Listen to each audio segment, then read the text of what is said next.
Edward Taylor foi um antropólogo inglês nascido em Londres. Ele foi responsável pela criação da antropologia cultural na Universidade de Oxford. Filho de um próspero comerciante inglês, ele saiu da escola em virtude de uma crença aos 16 anos e dedicou-se aos negócios da família, mas por conta de problemas de saúde em 1855 foi forçado a viajar. E durante os anos da sua viagem ele percorreu Cuba e o México em companhia de um etnólogo que se chamava Henry Christie.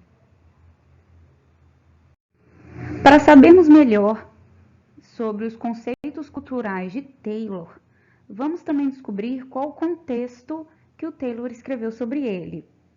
Bom, naquele momento a filosofia humanista, no qual ele se inspirou, exaltava a razão, elemento fundamental para a organização das leis da natureza. Bom, essas leis eram de caráter universal e colocavam o homem como ser cultural e considerava o homem mais avançado, mais evoluído. Este pensamento representava uma ideia de cultura atrelada ao aperfeiçoamento cultural dos povos.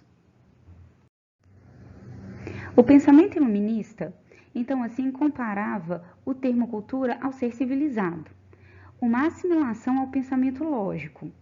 Está, então, aí sua legitimidade a todos os seres humanos, que se distinguiam apenas pelo grau de utilização da razão determinando o seu modo de vida.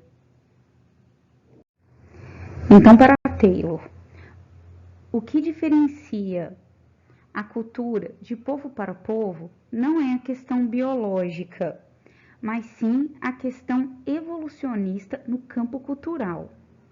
E Taylor, ele vai descrever a cultura como tudo aquilo que não é biológico, que não provém da natureza, ou seja, toda a criação humana.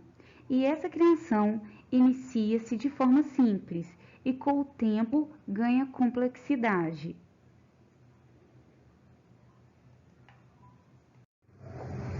Como resultado do trabalho de Taylor, o animismo é comumente associado a culturas primitivas, mas elementos do animismo podem ser observados nas principais religiões organizadas do mundo, como por exemplo o shintoísmo, que é uma religião tradicional do Japão praticada por mais de 100 milhões de pessoas.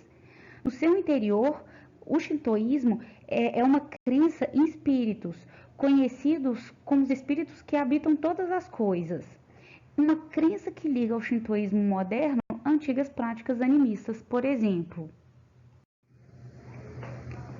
Dentro das comunidades tribais indígenas australianas, existem uma forte tradição totemista. Muitas vezes existem tabus sobre tocar, comer ou ferir o totem. A fonte do espírito do totem é a entidade viva, é a planta ou animal, e não um objeto inanimado.